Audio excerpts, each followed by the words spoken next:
Welcome to this deep dive. Today we're wrestling with a really intriguing and honestly pretty wild perspective coming from a specific YouTube source, Clif High. His focus, what he calls the end of the world as we know it. It's quite a phrase, isn't it? Designed to make you stop and think. And our source material for this exploration is, well, it's drawn from an excerpt of one of Clif High's recent updates. Right. Where he sort of unpacks his view on the current global chaos and lays out some, well, pretty striking predictions for the future, all based on his unique data analysis, apparently. Absolutely. So our mission here is pretty straightforward. Dive into this particular source, navigate the core ideas he's putting forward, and, try to extract the most important nuggets of knowledge or insight from his viewpoint. Yeah, it's really key to remember that. It's about understanding the specific map he's drawn, not really about us endorsing it or debating it here. Exactly. Think of it like putting on a very particular set of glasses to look at the world right now. Right. Entirely through the lens the source provides. Okay, so let's unpack this source material. The central idea he puts right at the forefront is this claim that we are currently living through a period he labels the end of the world as we know it. And he's very, very precise about that phrasing. He emphasizes the operative part is as we know it. Okay. He's explicitly not saying the planet is ending or anything like that. Instead, he's talking about the demise of the familiar structures, the systems, maybe even the fundamental reality we've been operating within. Right. And he sees it as like a process where two things are happening at once. It's not just a breakdown. Exactly. While the old world is, dissolving, a new, almost sci-fi world, as he calls it, is emerging right alongside it. Huh. Sci-fi world. Yeah. And he views the intense chaos we're all kind of experiencing right now as not just random, but actually a necessary part of this transition. Necessary how? Well, he frames it as the shedding of old structures, old ways of acting, the old consequences of those actions, and even old emotional attachments. He uses the term karma here. Karma. Interesting. All being shed because they simply don't function, they don't work in this new reality that's taking shape. It's a fascinating framework. Then the current breakdown is actually like the prerequisite for the new thing to emerge. He even quotes Terence McKenna, which feels, well, very appropriate for this kind of perspective. Oh, yeah. Good quote. The world is not simply as weird as you imagine. It's moving into weirder than you can imagine. Yes. And the source seems to posit that this escalating weirdness isn't just a temporary glitch. He believes it's becoming the new normal, like a steady state. Okay. And to help visualize this, he uses an analogy, right? Something about a screen. Yes, exactly. He describes the process like material passing through a screen. The stuff that makes it through emerges and solidifies into a completely different reality on the other side. While the old world is sort of filtered out or subsumed. Pretty much. And the current chaos, in his view, is that screening process. It's the turbulence of that filtering. What stands out here, though, is that he doesn't attribute this immense shift to just one single thing. He sees it as a convergence. A convergence of multiple factors. Right, distinct factors all coming together. Okay, like what? He talks about as shifting into what he terms an ontological paradigm. That sounds deep. It is a complex philosophical term, yeah. But within the context of this source, the core idea seems to be that it's not just our systems or our beliefs changing, but the fundamental nature of reality itself might be undergoing a shift. Wow. Okay. And how does that connect to the more concrete stuff? He mentions the death of the old systems. Right, and he specifically targets the monetary system, the one he sees as being anchored to, like, oil assets, and also a pyramidal social order that he believes is inherently linked to fiat currencies. Those two are sort of intertwined in his view. And he thinks the failure of these currencies has wider effects. Oh, absolutely. He notes that the effects aren't just economic on a grand scale. He sees them having profound ripple effects, impacting the very fabric of families and, broader society. So a systemic collapse with really personal consequences. Yeah. From his perspective. That's how he frames it. Then, beyond the economic and social stuff, he includes our increasing exposure to radically transformative technology as another major contributing factor. Right, the tech angle. And yeah, he also brings in the possibility of alien visitation and interaction between non-human intelligence and humanity. That's another piece of this complex puzzle he's describing. Okay, so finance, society, tech, and potential ETs. Plus, didn't he bring in astrology too? He did, yeah. He incorporates an astrological perspective, stating that this period aligns with the end of an age astrologically in multiple ways. He mentioned something like 9 or 10 different ways, viewed from the galactic center. From the Galactic Center. That's not the usual zodiac stuff, is it? No, it's a less common way to look at astrological cycles. He explains this by suggesting our solar system is, like, physically rising higher above the Milky Way's dense obscuring band. Okay. Which means potentially we're receiving more direct energy or influence from the galactic center itself. Huh. But he also notes that this galactic center astrology isn't really a developed field. Right. He acknowledges that despite the significance he sees in it, it's not widely studied or developed in traditional astrology. Yet he feels it's crucial for understanding this specific period we're in. So if you put it all together, economic collapse, potential alien contact, cosmic energy shifts, radical tech. Yeah, it's definitely a multi-layered picture of converging forces he's painting. It really is. And speaking of radical tech, the source spends a fair bit of time digging into the specific technological aspects he thinks are driving this shift. He even starts by mentioning some weirdness he's noticed involving the Voyager probes. Yeah, and related quantum effects being observed back here on Earth, somehow connected. But his main focus in this tech area, though, is really on the rapid emergence of quantum computing. Okay, and he has a pretty striking perspective on where that comes from. That's putting it mildly. He claims that the academics and engineers currently developing this tech don't fully understand it. Wow. Because in his view, it's been reverse engineered from space alien technology. Wow. Okay. That's a big claim. It is. He suggests they understand maybe like 90% of how it functions, but they're missing crucial pieces, particularly regarding the entanglement process. Entanglement. And this is where his concept gets really, well, unique, right? He links entanglement to something called the event stream. Yes. That's central to his idea here. He interprets quantum entanglement as being fundamentally connected to this event stream, Which he defines as? He describes the event stream as the continuous manifestation of reality from consciousness. Okay. In his framework, this stream is what actually powers our perception of duration, which, we often mistakenly just call time. So the developers working on quantum computing have maybe accidentally tapped into this underlying event stream, but they don't fully get the significance of that connection yet. Is that the idea? That's pretty much his assertion, yeah. He predicts that as the technology progresses, this connection to the event stream will become more apparent, almost sort of self-revealing. And based on that, he forecasts entirely new types of devices coming. Exactly. He suggests future tech will move away from purely digital computing towards devices based on analog computing, but joined with sophisticated AI firmware. Analog computing, that's interesting. Yeah.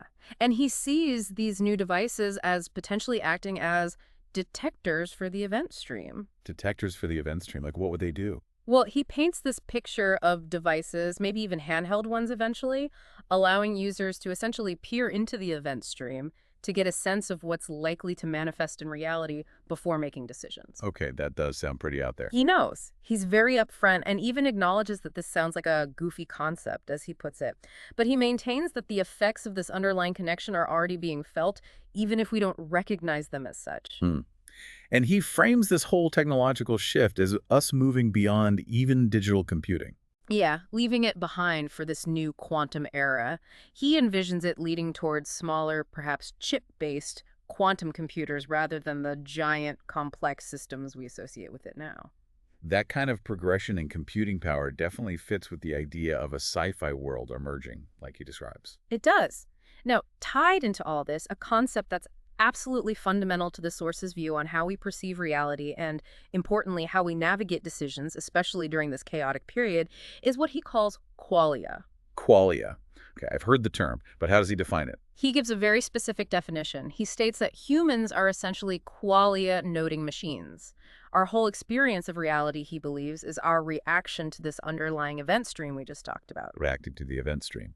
And each individual manifestation from that stream that impacts us, whether it's a sensory input, a thought, a gut feeling, that is a qualia. He defines it as the smallest possible level of dynamic action or energy required to initiate meaning from one consciousness to another, operating across the event stream with what he terms supreme consciousness on the other side. Okay, let me see if I'm following his framework here. So qualia are like these fundamental signals or impressions or maybe prompts coming from the universe or some higher consciousness. That seems to be the core idea, yes. And our own consciousness receives and processes these qualia to build our understanding of reality and, crucially, guide our choices. That appears to be it.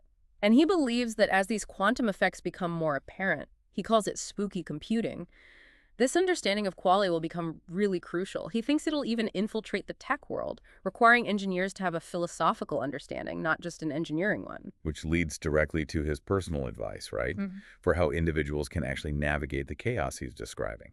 Exactly. He strongly suggests relying on what he sees as our native human ability to act as a qualia receptor. Basically, using these incoming signals, these qualia, to inform personal decisions. Does he give examples of how that works in practice? Because it sounds a bit abstract. He does. He provides some very specific personal anecdotes to try and make the concept more tangible.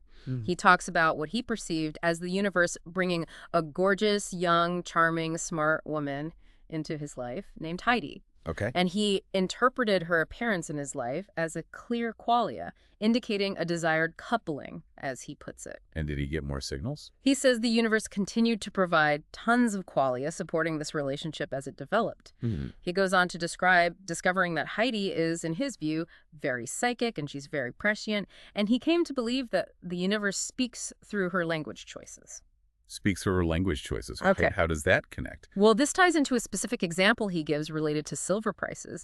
He recounts Heidi kind of joking with him about his strong stance on silver investment. And she casually noted that someone like Peter Schiff was acting as a counter-indicator in the market at that particular moment. Just a passing comment in a joke. Counter-indicator. But he interpreted that seemingly casual comment, especially the phrase counter-indicator, as a distinct qualia. Like a specific signal from the universe delivered through Heidi's language, even if she didn't intend it that way consciously. And did it line up with other things? He felt it aligned perfectly with other indicators he was seeing just before the significant silver price breakout he'd been anticipating. So the broader takeaway he offers from these personal examples is pay attention, not just to what people say, but how they say it. Pretty much, because the universe, in his view, might be subtly influencing their word choices to provide valuable clues or qualia. Okay. And he sees these personal qualia and his observations as confirming larger patterns. So think about temporal markers. Exactly. He talks about these temporal markers that he claims he's been tracking in his data for decades, since way back in 1997. And he now says they are manifesting in a serious way. Manifesting now. And the main example he gives is the recent breakout in the price of silver. He points to that very specifically. And why is silver so significant in his view?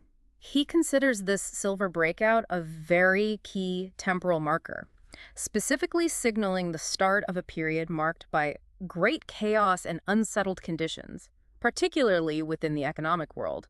And he links this economic chaos directly back to that larger transition he's describing. Yes, the world sliding over into this new world of zero-point technology, moving away from the old systems we've known. He mentioned a specific price point too, didn't he? Over $35. Yeah, over $35 in futures options. He states that's only the third time this level has been breached in what he describes as the long history of the silver suppression. Silver suppression. Which he believes is now ending, and he thinks this could potentially lead to silver becoming, like unobtainium, extremely scarce or difficult to acquire. So from his perspective, the silver market isn't just doing its usual ups and downs. Its movement is a really potent signal of a much deeper, more profound systemic change underway. Exactly. He sees it coinciding with other major trends, including what he starkly describes as the destruction of all of your reality. That's quite a statement. He also addresses that circulating end of the world in 2027 meme, doesn't he? He does. He acknowledges it's out there, people will hear more about it, and he thinks it's gaining traction. But why? Why does he think it's gaining traction? Well, his interpretation is that it resonates not because it's some unified, coherent prediction, but because everyday people, or normies, as he sometimes refers to them, are genuinely feeling the breakdown. They're feeling the destruction of their familiar reality in their own lives. So that feeling makes them receptive to explanations. Exactly. They're casting around for reasons why it feels like the world is ending, making them open to these kinds of memes or narratives, even if they're abstract. And just reporting neutrally on his claim here, he suggests that various groups, powers that be, might try to exploit this feeling. Yeah, he suggests they might attempt to piggyback on this widespread feeling of instability to push their own agendas. He specifically mentions maybe trying to drive people towards what he calls their communist paradise idea. He also notes that other organized groups will simply see the chaos as an opportunity and try to use it for their own benefit. He paints a picture of average people kind of lost in it all. Very much so, existing in this ocean of chaos, often without understanding the underlying dynamics, just sort of thrashing around. Meanwhile, he suggests there are these organized groups swimming with the current, actively competing within the chaos, trying to influence or shove trends in directions that benefit them. And he thinks this is ramping up now this summer. He called it a summer of emergence. Yes, anticipating even more manifestations bubbling up from the event stream, and a definite escalation in this background, chaos or tension. Did he try to quantify that escalation? He did, actually. He predicted that by the end of July, people should expect at least half again as much. So a 50% increase in emotional tension and these chaotic prompts compared to the baseline he observed back in May. Wow. 50% more stress by end of July. And he reiterates his specific view on 2027 through all this. Yes. That it genuinely marks the end of the world as we know it or knew it, precisely because that specific world, with its old systems, its old structures, simply won't exist in the same form by then. But again, crucially in his framework, not the end of the actual world. Right, he's very clear on that distinction. However, he emphasizes it will feel like the end of the world for many people. Who specifically? Especially those perhaps less adaptable or more reliant on the old systems. He mentions people on government assistance as an example, because their financial reality and the options available to them will change drastically due to this financial chaos and the overall transition he foresees. Okay. And part of that chaos is a major depression, he predicts. Yes, he predicts a significant depression. He notes that many others are forecasting one too, and that markers like the silver breakout are strong indicators from his data. But he sees this one as different from past depressions. He does. He distinguishes it because, in his view, this one is occurring during a fundamental transition. It's happening as the Federal Reserve debt node. His term for the current global financial system based on debt is actually dying. The debt node is dying. Yeah. He says many will leave this fern world, which seems to be another term he uses for this dying system, and he forecasts that legacy government institutions like Freddie Mac and Fannie Mae will be hugely affected with no clear, easy path out. And when does he expect this depression to become really obvious? He expects the level of depression to become very apparent by the fall, specifically saying after August. Interesting that he flags August. Does he say anything else about it? Yeah, intriguingly, he suggests August might actually be the calmer month this summer. Perhaps a brief lag period, he speculates. The lag period for what? Maybe for society to kind of digest the rapid changes and shocks hitting in July. Changes, he hints, could be related to impacts from alien tech disclosure or zero-point energy revelations before the chaos really intensifies again through the fall and winter. So it's just a constant picture of acceleration. That's a chem theme he keeps coming back to. The rate of change itself is accelerating. Okay, with all these intense predictions and this looming sense of chaos, the source does address a couple of those potential big end-of-the-world scenarios people sometimes talk about for days like 2027, right? He does, yeah. And he provides his specific counterpoints based on his unique perspective. Like the meteor possibility, a giant impact. Right. On that one, he states quite directly that he is not particularly worried about that scenario playing out. Not worried, why not? That seems optimistic given the potential. Well, he gives a pretty remarkable anecdote as part of his reasoning. He describes seeing camera footage, apparently from California, showing a meteor clearly on a trajectory towards impact, visible debris trail and everything. But crucially, in the background of this footage, he says a UFO or UAP appeared. A UFO showed up, and then what? His description of the event is that the meteor suddenly swerves off its trajectory. It apparently rises up, almost as if it skipped off the atmosphere, even though it was already clearly within the atmosphere. Whoa. So his interpretation is? His interpretation, or presumption as he puts it, is that the UFO UAP actively caused this trajectory change. How? He references Bob Lazar's discussions about alleged UFO engines producing an anti-gravity force field. He suggests this kind of force could easily push meteors out of the way with only minor, almost effortless adjustments, effectively nudging them so they miss Earth or leave its gravitational influence. Oh, okay. So he thinks there's intervention happening. That seems to be his conclusion based on this reported sighting. He mentions other meteor concerns people have, like Apophis in 2029, and notes some might try to link that to 2027. But his personal feeling is that impacts are being managed, let's say. And he has a rather pragmatic backup plan if he's wrong. Sort of, yeah. He offers a rather fatalistic contingency. If a meteor did destroy Earth, he basically says it would simply be what universe wants, and we'll all end up as we will all end up anyway. Right. Adding, with maybe a touch of dark humor, that we won't even have to clean up. Okay, so less worried about meteors. What about the other big scenario he discusses? The scenario he considers much more likely, relatively speaking, is a fake alien invasion, Project Bluebeam kind of stuff. He notes it's been discussed or prophesied for a long time. But does he think it's likely now? Actually, no. He offers a compelling counterargument from his viewpoint as to why orchestrating such a fake invasion would be very much more difficult today compared to, say, back in the 1950s or even the 90s. Why more difficult now? His reasoning centers entirely on the internet, specifically the vast number of what he calls anonymous decentralized individuals online who analyze information constantly. Okay. He believes this networked community would absolutely shred a fake invasion as it's occurring in real time. Any fabricated evidence put online, doctored videos, fake reports, he suggests it would be analyzed, debunked, cross-referenced, and challenged globally within literally minutes. The speed and scale of collective online scrutiny would just overwhelm the narrative control needed for a successful hoax. And his opinion is that the groups who might attempt such a thing, they can't handle that. Yeah, his opinion on the entities he refers to as the deep state is that they might simply lack the wherewithal and the emotional energy required to fight that kind of real-time information war on the internet, especially within the increasingly chaotic environment he forecasts. They couldn't keep up. Interesting perspective on the power of decentralized analysis. It is. So given this really intense backdrop of accelerating change, potential chaos, maybe even averted disasters, the source consistently brings it back to the personal level.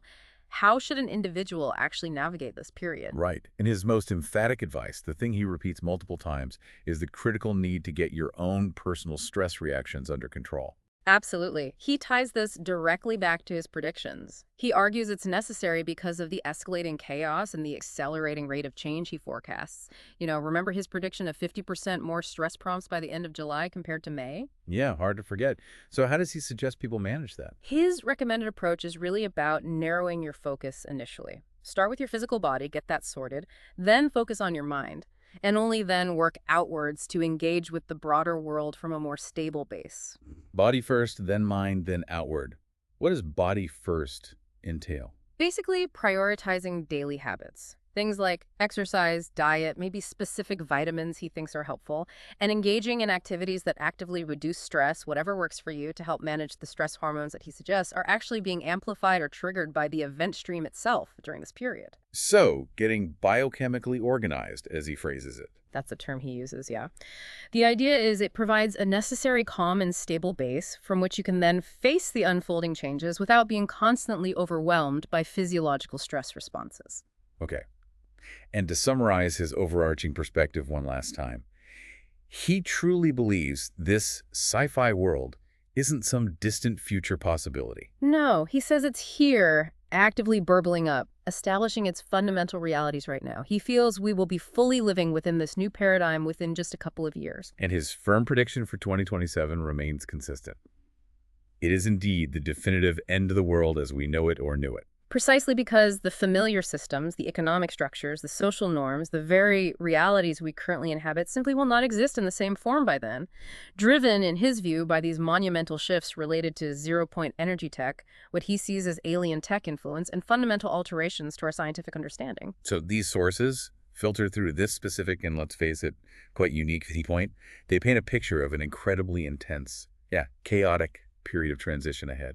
Definitely. It's portrayed almost as a perfect storm, driven by this convergence of factors, everything from cosmic alignments and potential non-human interaction to radical technological breakthroughs and profound economic collapse, all fundamentally altering the reality we've understood.